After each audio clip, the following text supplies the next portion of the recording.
वडपुंजाय जाण्याआधी बायकोचा खर्च बघून नवरा बायकोवर तपला होता, पण बायकोनं बघा नवऱ्याची कशी जिरवली आहे. ओ ह्या वट पौर्णिमेला मी 5,000 रुपयाचं मेकअपचं सामान, 10,000 रुपयाची साडी आणि 2 तोळ्याचं घंटन घेणार आहे. आणि पैसे? तुमचं एटीएम कार्ड आहे की माझ्याकडे? ह्याच्यावर काय म्हणणं आहे का तुमचं? हो तुझ्या जिंदगीवर बायको तुझ्यावर आवाज चढून बोलते. अरे बायकोवर तू आवाज चढून बोलायचं असतंय. पण मला भ्या वाटते. काय भेटूस वैब्या?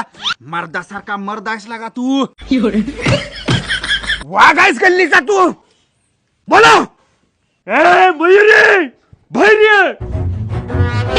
तुम्ही या बेटा. काय काम आहे?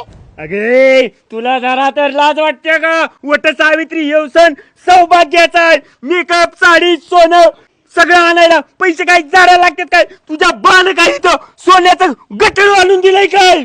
काय म्हणलं असं? असं सेम पोपटच्या बायकोला म्हणत होता.